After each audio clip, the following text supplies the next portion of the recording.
Welcome to Breaking It Down. I'm your host, Geir Baylog, and today I'm here with Michael Kramer. Hello. Michael is very involved in agriculture. Michael, could you tell us a little bit about your background, I guess, first? Well, basically, I'm a 77-year-old retired carpenter who had a 22-acre farm outside of Detroit and raised 6 children on it, and found it was hard to buy enough food for them, so I had to learn how to raise it. And my land wasn't that good, so I started learning how to grow soil so I could grow food. And that led me to adding biomass to the soil and whatnot. Eventually I finally learned that carbon was what I was adding. And so I did a lot of that and made it through raising my children and retired, moved up to Alpena in my retirement, and I had the same kind of soil, sandy soil. So in doing my research, I found out that BioChar was something they discovered in the Amazon that would make sandy soil productive. So I bought some and was so impressed with what it did that I contacted the company and wrote a scenario to them that I wanted to represent it, because I like eating food, and this is going to help the farmers make more money and be profitable and make more food. What are you currently? So you've come from Detroit, you kind of have your background in agriculture, and now you've kind of found a newer way of dealing with soil. What are you currently, I guess? Well, basically what I'm trying to help farmers understand is that we add chemical salts to the soil, NPK, fertilizers, and other amendments from the chemical industry to try to raise food, when in essence what we're doing is we're making green things jump out of the ground. It has only less than 50% of the nutrients in it that it used to have 50 years ago, 100 years ago. So we are all suffering from malnutrition by eating what we think is good food. The farmers are struggling because they're spending so much money trying to get stuff to come out of the poor dirt that they're growing in, that they are on the razor's edge of making a living.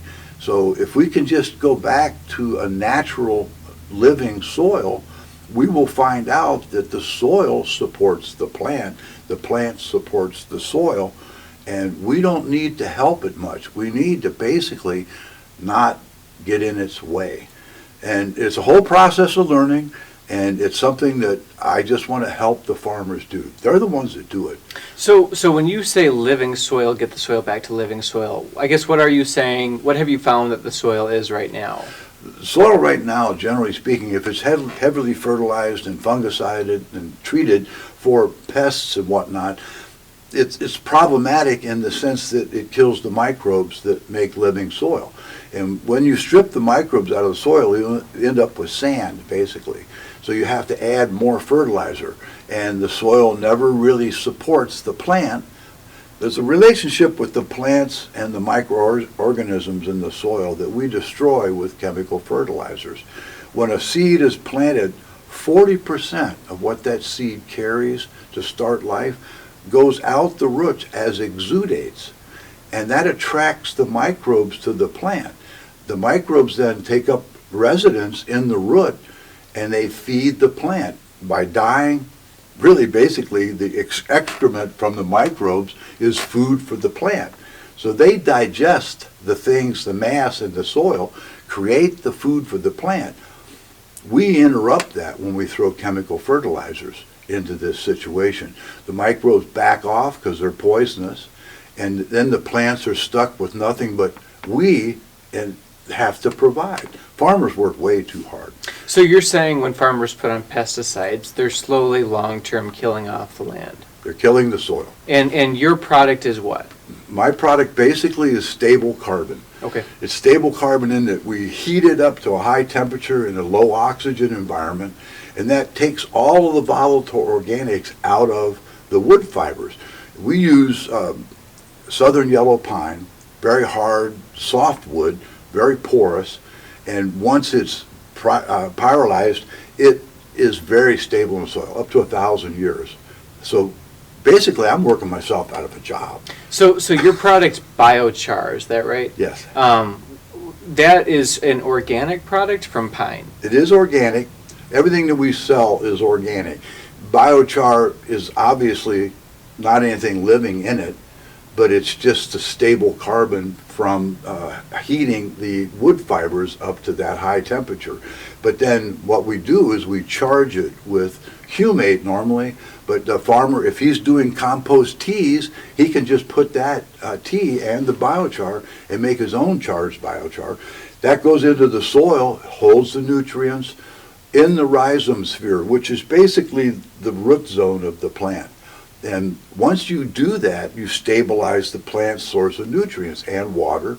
So even a farmer that's using nothing but chemicals, if he takes 30 to 40% of the chemicals out in each application and adds the recommended amount of 5M, the liquid biochar, he's going to get better results than he would with the whole chemical charge, because it holds the fertilizer around the plant. And it also provides places for the biochar or the microbes to hang out. If his soil's totally dead, it takes a little while for this to build up the natural amendment of microorganisms, but that's a start of the process.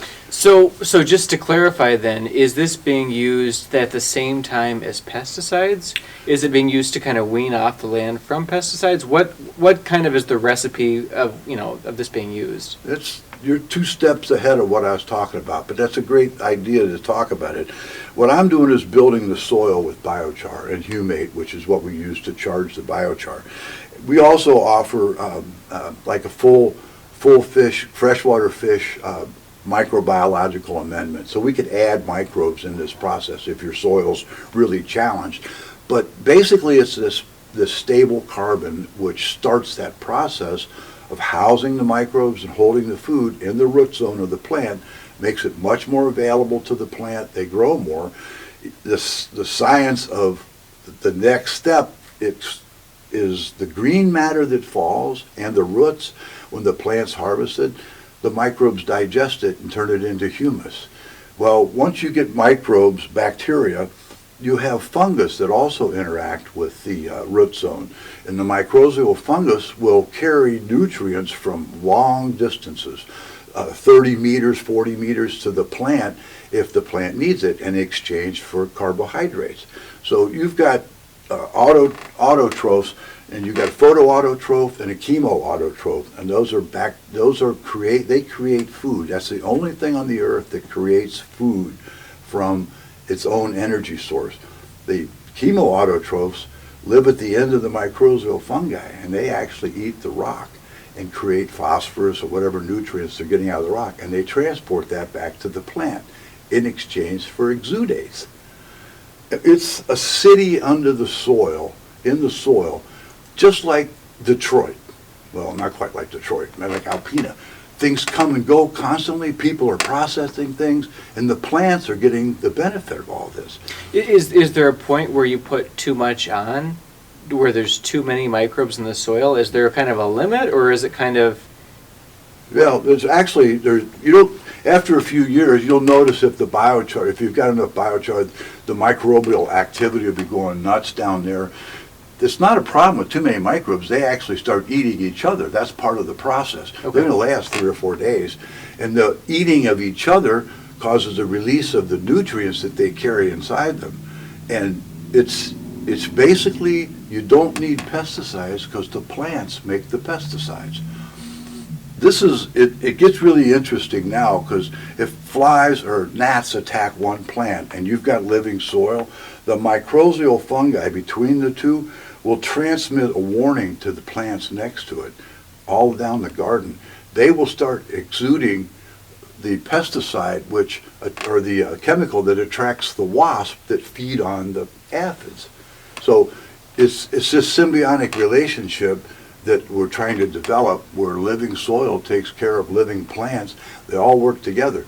And each plant attracts the microbes in the soil that it wants to work with, that produce the food that it likes.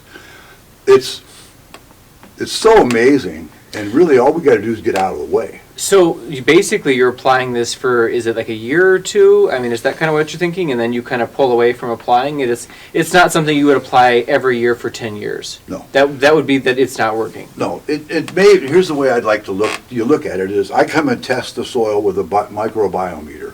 I tell how much bacteria and how much fungus there is, what the balance is between the two. We test and we feel it for the texture of the soil. We come up with a recommended dosage, and then we start applying it. Like fall feeding is really important. You want the microbes to last, the microbes that are there to last over the winter. So a fall feeding, then you come back in the spring and do another spring feeding. 2 or 3 years of adding this stuff to the soil, you have all the biochar that you probably need, and that may be something you add small amounts at periods later. You keep checking your soil for biological activity. And the big thing that's the first step. But then to really get into regenerative agriculture, you have to do green cover crops and add those to the biomass in the soil. So you say you're growing corn, you grow clover, which is a nitrogen-fixing plant, and it's helping the corn grow, so the fertilizer is being made by the bacteria that fix the nitrogen in the legume or the clover. Then when you harvest the corn, all that stuff that's in the soil gets disked in, shallow disking, and it's into the soil where the microbes digest it and they get ready for next year. So you mentioned earlier, and I want to mention that website too, it's biochar.com. Yeah, AmericanBiochar.com.